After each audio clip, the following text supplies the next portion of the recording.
we have started talking about Bayes classifier, and then we have talked about quadratic discriminant analysis. And today we will be talking about other density functions. So apart from quadratic discriminant analysis, we have uh, we have two more parametric method, which are linear discriminant analysis, linear discriminant analysis. In short, we call it is LDA, and another is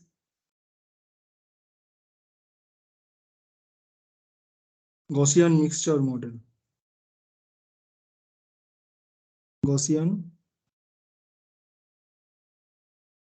mixture model.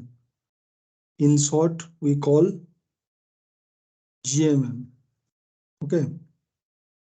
So these two techniques are part of parametric method in density estimation, and in non-parametric method we will be talking about kernel density estimation. Kernel density estimation, or in short we call KDE. So yes, in the last class we have talked about quadratic discriminant analysis. So quadratic discriminant analysis, linear discriminant analysis, Gaussian mixture models. So these three are parametric method, and kernel density estimation, histogram method, these are non-parametric method. Now since density estimation is a unsupervised learning method or unsupervised learning approach, so in density estimation, what we do in density estimation, we estimate the probability density function for a population, and when the population is drawn from a sample. Okay, so sample means we can have a population and a mix of populations, and if we try to estimate the probability density function for a subpopulation, then we can get the probability density function, or we estimate the probability density function for a particular subpopulation or more than one subpopulations which are found in the larger population space. Okay, so this all these methods are density estimation method, out of which the first three methods are parametric method and kernel density estimation and histogram method. These two are non-parametric method. Okay, now today we will start with an example, and we will see how probability density function can be used to estimate the density of a population or a data set given in the larger data space. Okay, so let us start with three class information. Three class means, let us consider we have orange class. Okay, we have orange class, we have blue class, and we have purple class. So in these three classes, we can have the objects which are colored by orange color, blue color, and purple color. So for those objects, we are having, let's say, we are having a joint distribution, and in the joint distribution, the objects belong to these three classes are provided. Okay, so in the from joint distribution, we can, let's say we are drawing 150 points. Okay, 150 points, and out of which we have, let's say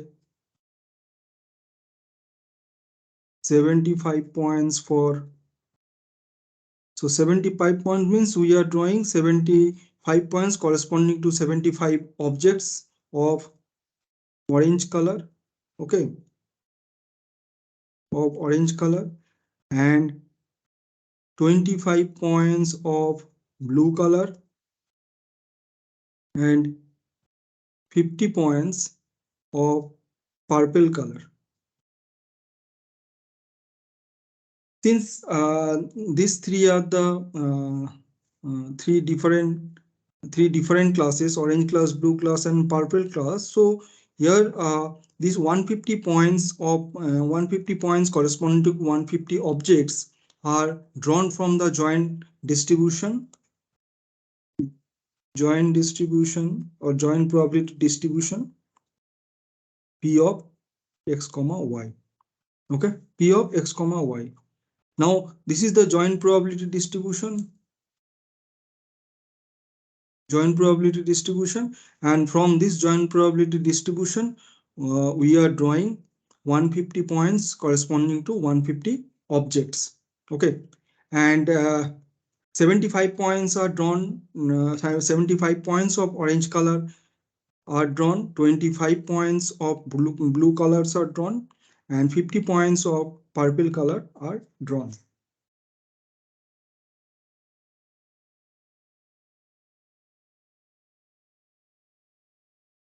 Now the probability of each class, if we represent the class information by y, then probability of each class is equally likely. So here we are claiming this probability of each class is equally likely. So 1 by 3 for y equals to orange, 1 by 3 for y equals to blue color, 1 by 3 for y equals to purple color. Okay. Now we will consider a set of 9 points which will define the class densities of each class, each of the three classes. Okay.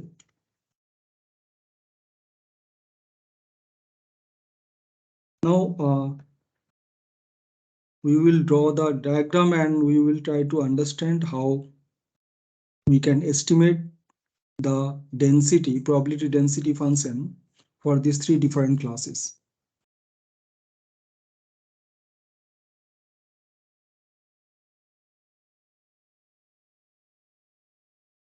This is the first circle, this is second circle, and this is our third circle. Okay,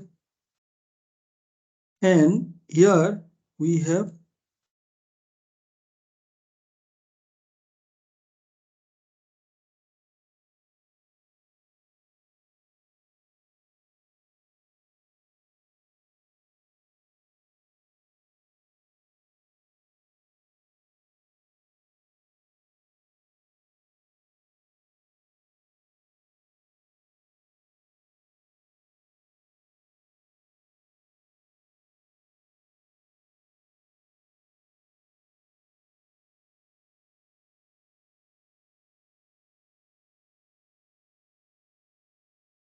so here we can see that a set of 9 points. So set of 9 points which define the class densities of each of the three classes. Okay, and these points lie on the circles of radius 1, 2, and 3. So in the first radius, and this point 9 points are centered around the origin. Okay, so this is the origin. Okay, so let's say this is orange color, this hollow circle which is lying on these three circles. So these hollow circles or this hollow bubble are orange, so they are orange color. Okay, so they are having orange color, and these solid bubbles are as blue color, and this cross, you can see the cross inside the bubble, so they are in blue color.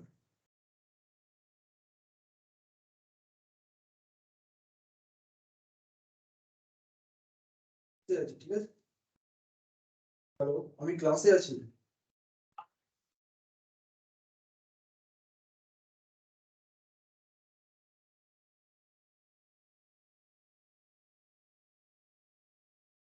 So first, these three bubbles, hollow bubbles are in orange color, and solid bubbles are in purple color, and these bubbles have bubbles in which we can see the a cross inside the bubble are in blue color. Okay, so these 9 points we can see on the on three circles of radius 1, 2, 3, and centered around the origin.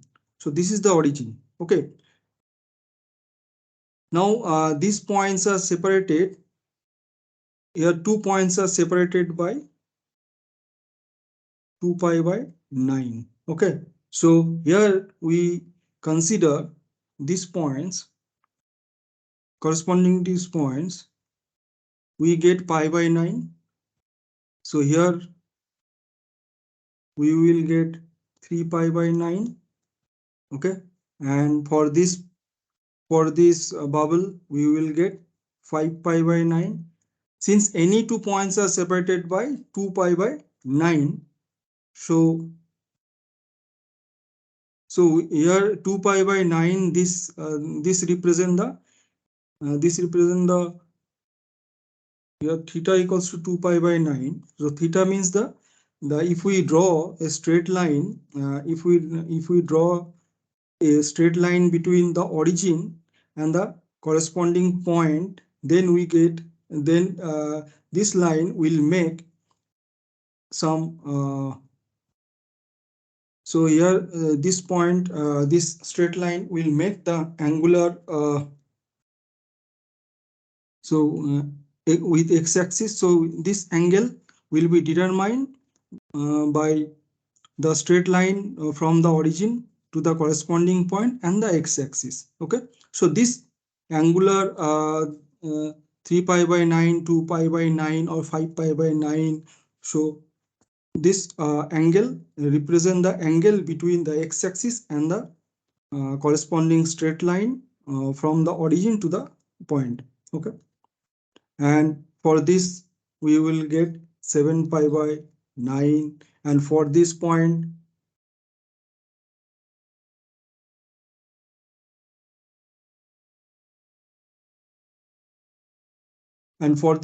we will get 9 pi by 9.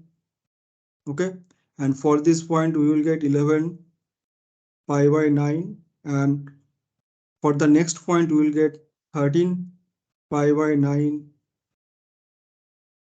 and for the next point we will get 15 pi by 9, and for the last point we will get 17 pi by 9. Okay, 17 pi by 9. So if we recall the relationship between Cartesian coordinate and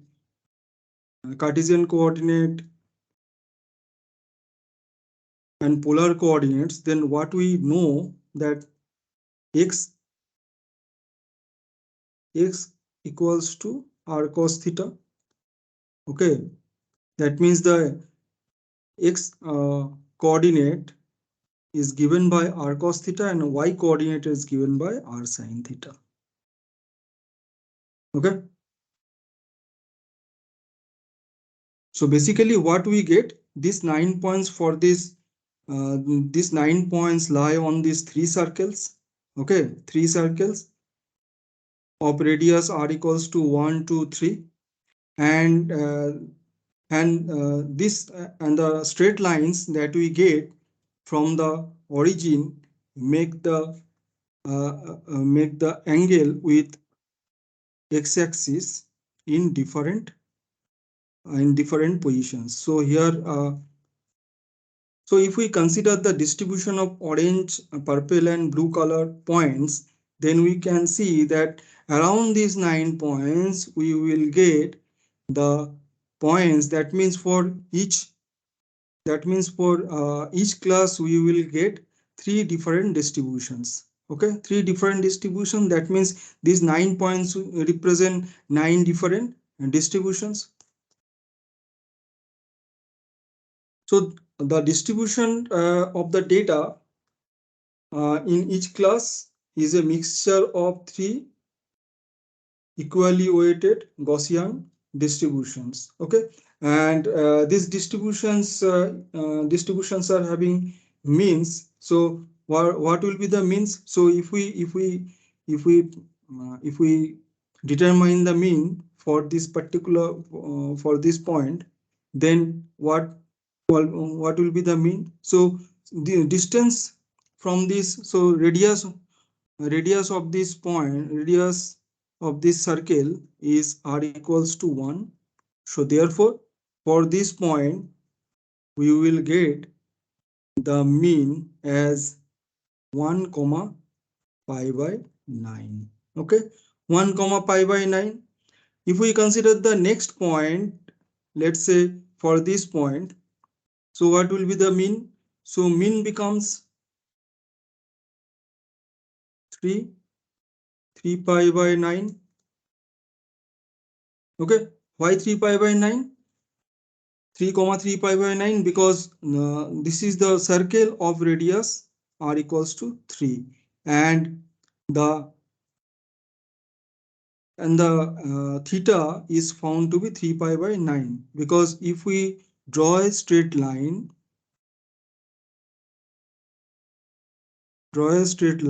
from this bubble to the origin, and then this bubble will this straight line will make 3 pi by 9 angle with x-axis. Okay, if this is the x-axis.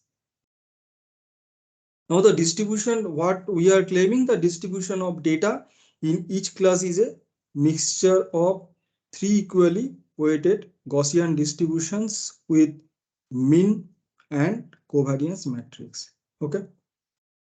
Now in the last class, what we have seen that when we estimate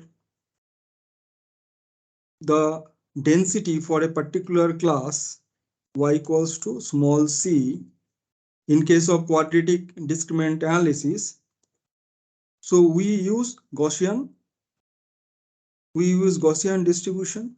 Okay, so here phi of x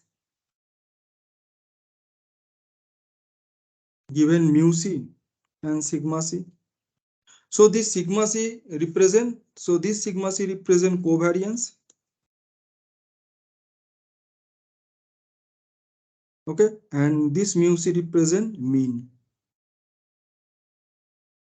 So before we estimate the density for a particular class C, we have to determine mean and covariance matrix. Okay, so covariance matrix is determined for each and every class.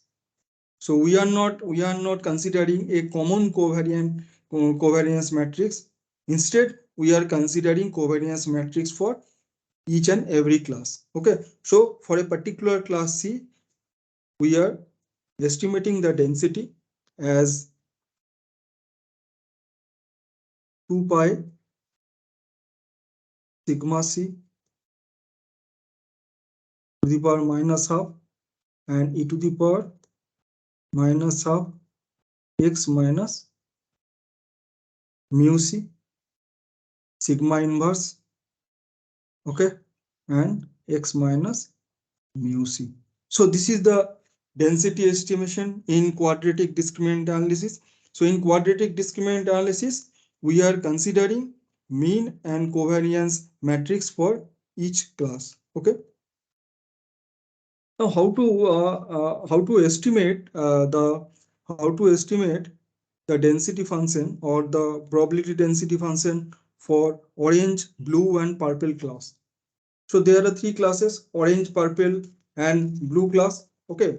So, and in three different classes we are having a number of objects, and for those objects we have determined the feature vectors, and those feature vectors are plotted on xy plane, and then we get the distributions. So we can see the we can see the training data.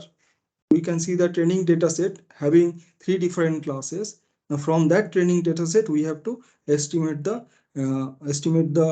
probability density function for each class, so each of the three classes.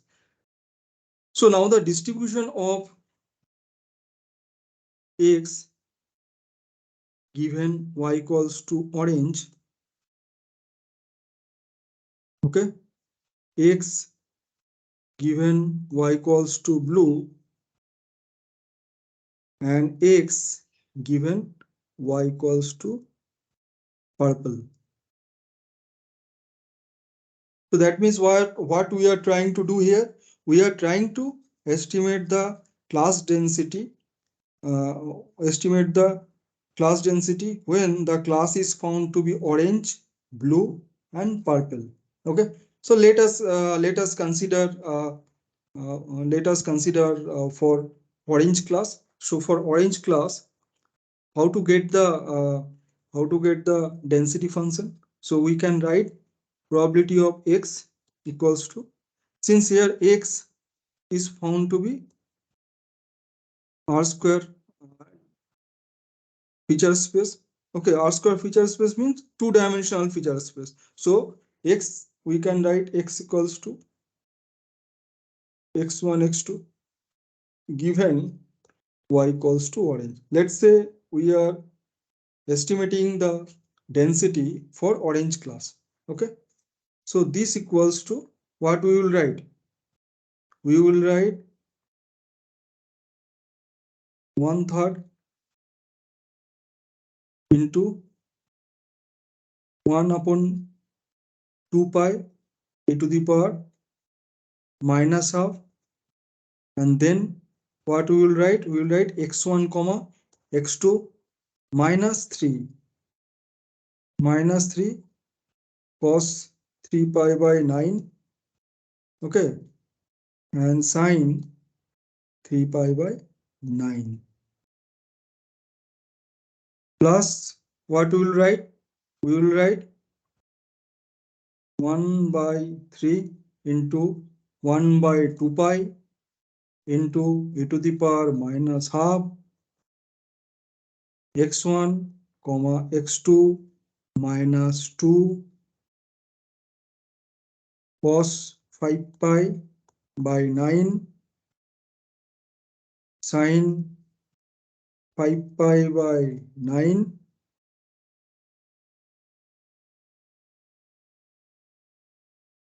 square, plus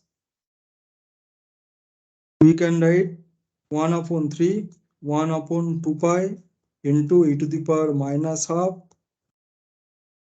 x1 comma x2 minus 1 into cos of 7 pi by 9 sine 7 pi by 9 square. So this is the density estimation for orange class. Now why we are writing this 3 pi by 9 in the first term, then in the second term we are writing 5 pi by 9, then in the third term we are writing 7 pi by 9. Okay, so these 3 points, if you look at the hollow bubble on the circles, on the 3 circles, then for these hollow bubbles, what we are getting? We are getting mean. So for these points, we are getting mean. So these 3 points are the mean points. So around these points, all other orange points are concentrated. Okay, all other orange points are concentrated, and for these 3 different circles we get 3 different mean value, So around that mean value, or around those bubbles, we will get the other orange points to be concentrated. Okay. So for these 3 points, if we determine the mean for these 3 points, then M1, we can write M1 equals to, what will be the mean? 3 comma 3 pi by 9. The second mean is given by 2 comma 5 pi by 9. So 5 pi by 9 means this 3 2, then 1 comma, we will get 7 pi by 9. So this 1 2 3, this represent r. So mean is actually given by r comma theta, r comma theta. Okay.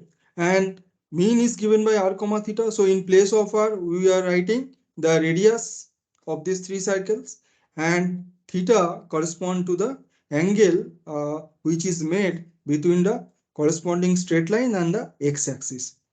Okay. And if we see the relationship between Cartesian coordinate and polar coordinates, what do we see? We see that x equals to r cos theta and y equals to r sin theta. So what we will do? We will consider the Gaussian distribution equation. In that Gaussian distribution equation, we simply put all these uh,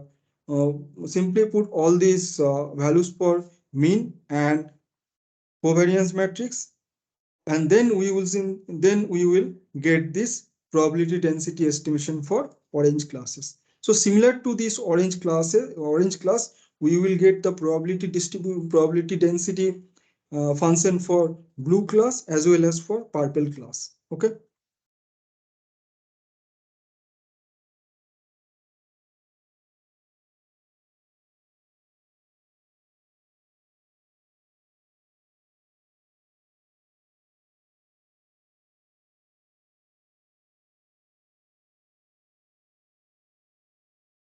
Now we will talking about linear discriminant analysis.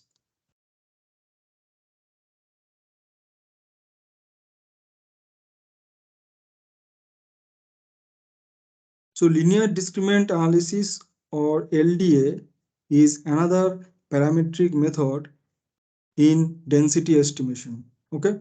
So if we consider quadratic discriminant analysis and linear discriminant analysis, then there is a small difference we can see between these two parametric method. Okay. In quadratic discriminant analysis, what we see?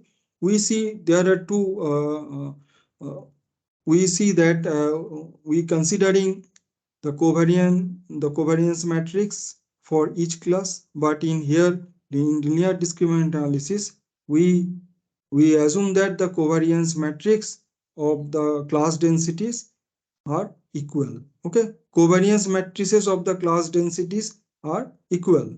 So here we assume that, and the estimated class boundaries are found to be piecewise linear equation. But in case of quadratic discriminant analysis, what we found that the covariance matrices of the class densities are found to be different for different classes, and the estimated class boundaries are found to be piecewise quadratic equation. Okay. So these two are the points which make the difference between linear discriminant analysis and quadratic discriminant analysis.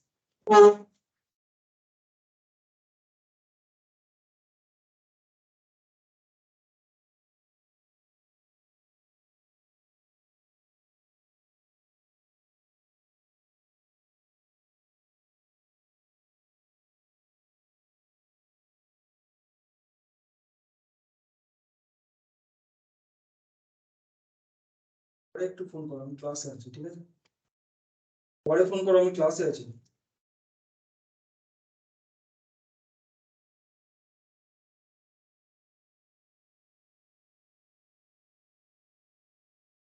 So when we compare these two parametric method, quadratic discriminant analysis and linear discriminant analysis, then we can see there are two differences. So these two differences uh, make the density estimation uh,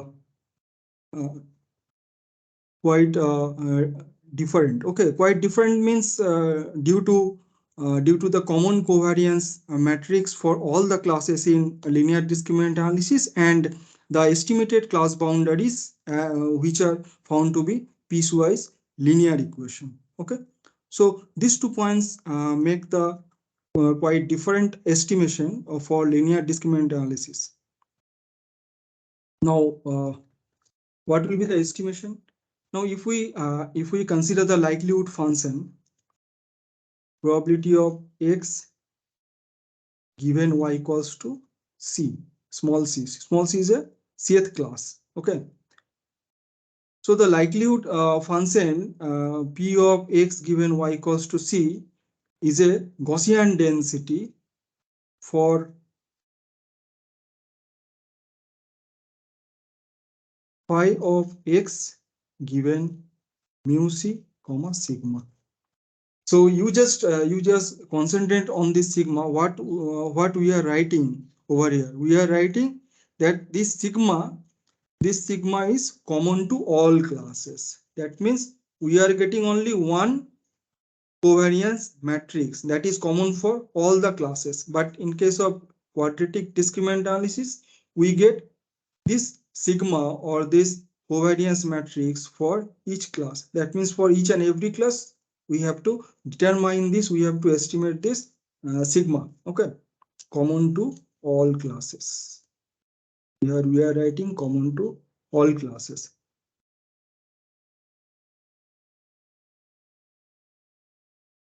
So here we are writing 2 pi sigma to the power minus half e to the power minus half x minus mu c sigma inverse. Okay. The density estimation function will be found to be same for linear discriminant analysis and quadratic discriminant analysis, except this part, except this covariance matrix sigma. Okay. So this is the only difference. And if we visualize the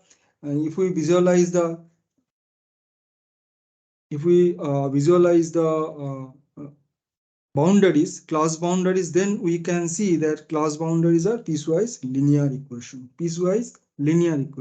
Okay, and the covariance matrix sigma can be estimated from all the data, and this covariance matrix will be found to be common to all classes. Now the cth class density, as it is determined by a mean and a common covariance sigma, then the training the density amounts to be estimated these parameters. Now for example, by maximum likelihood we can get this. So maximum likelihood means we can write mu1 up to mu c, and this is common sigma. So what we are doing, we are maximizing the likelihood for mu1 to mu c comma sigma, which is we are writing I equals to 1 to n, and this symbol represent the product. So product over this estimation.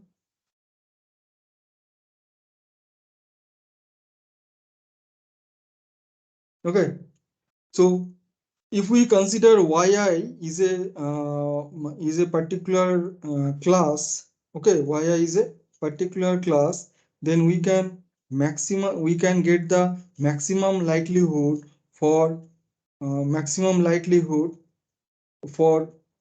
mu equals to 1 to c and sigma and then we get this product over this probability of xi given y equals to yi. Okay, so where I varies from 1 to n. 1 to n means if there are n number of points, okay, n number of feature vectors, then for n number of feature vectors, we will get this density estimation, okay, as maximum likelihood.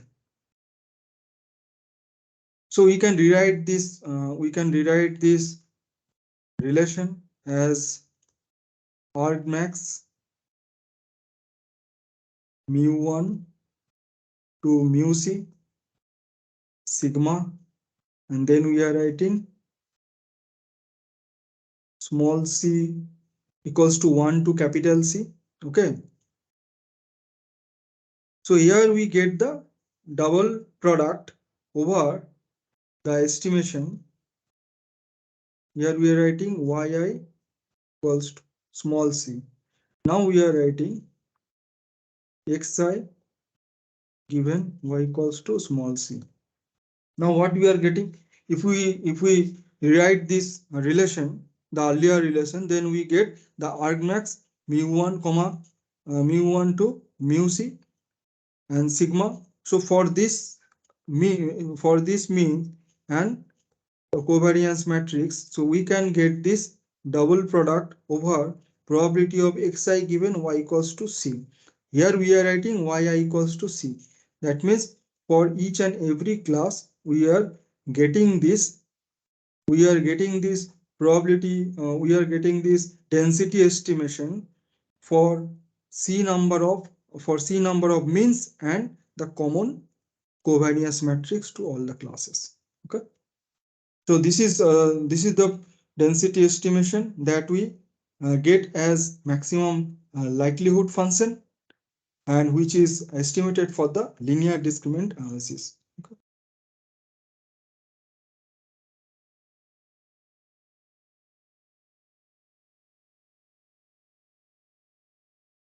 Now we will be talking about kernel density estimation. So kernel density estimation is non-parametric method. Kernel density estimation. In short, we call it is kernel KDE. Okay, kernel density estimation. Now, a kernel density estimation estimates the density function. So here we estimate the density function which produces a sample of data. Okay, sample of data. And when this density function produces a sample of data, this sample of data is obtained by placing a probability mass. Okay, so probability mass at each observed datum, each observed datum. Okay, so datum, so if we consider datum D, that belongs to this capital X. Okay, and this X represent a feature space. Okay, so here KDE estimates the density function, so which produces a sample of data by placing a probability mass at each observed datum. Now a kernel density estimate for the data of class C is given by, we can write this p cap, this is the probability density function of x given y equals to small c. So this density estimation is given by 1 upon nc, this summation. Here we are writing I equals to 1 to n, I varies from 1 to n, yi equals to small c. Then we are writing 1 upon HMC and K, this is capital K of x minus xi upon HC. Now what is NC? So NC represent the number of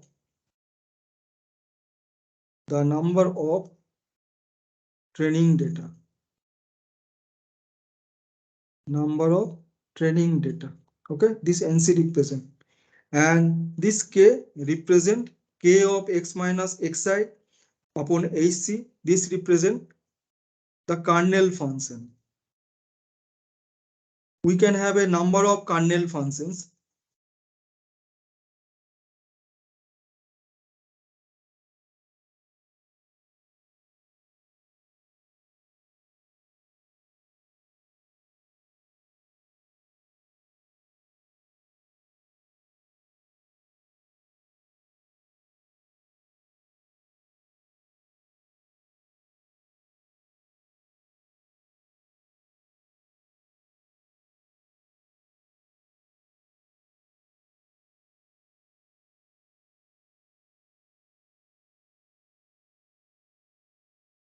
So I varies from 1 to n.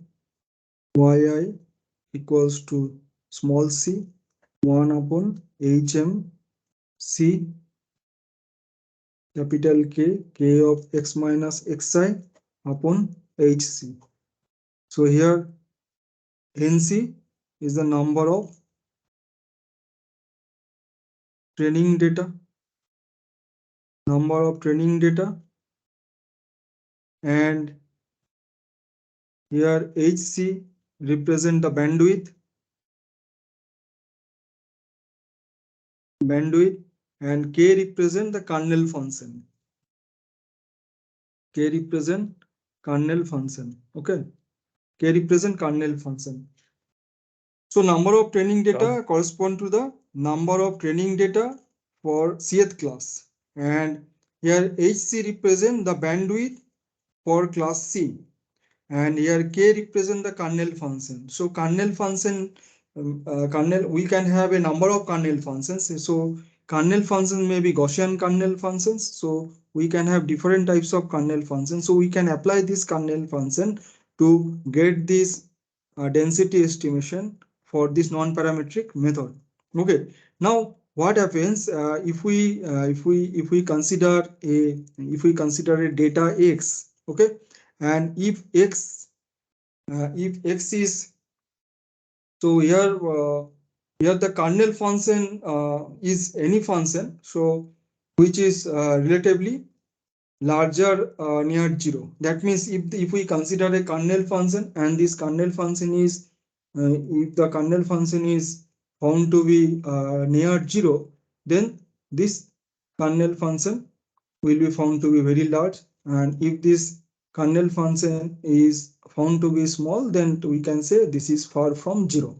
If it is close to 0, then this function will be found to be large. Okay, and if this is far from 0, then this function will be found to be small. And if we get the bandwidth to be very low, then we will get the smoothness of this kernel density estimation is found to be very low. Okay, because low bandwidth will lead us to the low smoothness, and if the bandwidth is if we get the if we large bandwidth, then for this large bandwidth the smoothness will increase.